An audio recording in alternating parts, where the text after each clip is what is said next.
In today's video, I'm going to teach you how to enable YouTube in Google Workspace. To follow along, make sure you're signed in to the Google Admin Console with an account that has administrator permissions, ideally a super administrator. Open a browser and go to admin.google.com to land on the Admin Console homepage. From here, we'll turn on YouTube for your organization. On the homepage, select Apps. This is where all of your organization's Google services live. In the Apps section, choose Additional Google Services. YouTube is listed here because it's a consumer service that can be managed for your domain.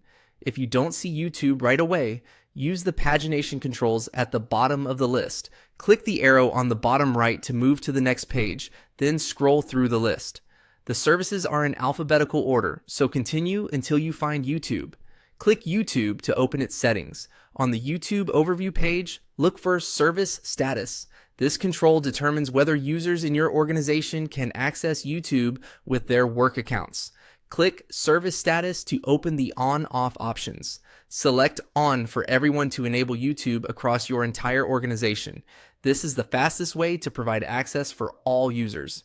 Keep in mind, you can fine-tune access by organizational unit later if needed. But for now, we're turning it on universally to make sure everyone can get to the service. After choosing On for everyone, click Save. You should see a confirmation that your changes have been applied.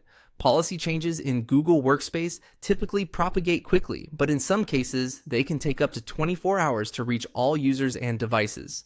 If someone doesn't see the change right away, have them sign out and back in, or try again a little later. A couple of helpful notes as you wrap up. Enabling YouTube here controls access, not content.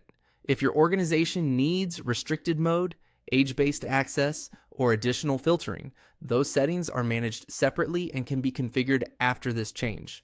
Also, if the YouTube control is grayed out, check that your admin role has permission to manage additional services and verify any age-based or region-specific policies required by your addition.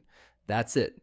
You've enabled YouTube in Google Workspace by navigating to Apps, opening additional Google services, finding YouTube, setting the service status to On for everyone, and saving your change.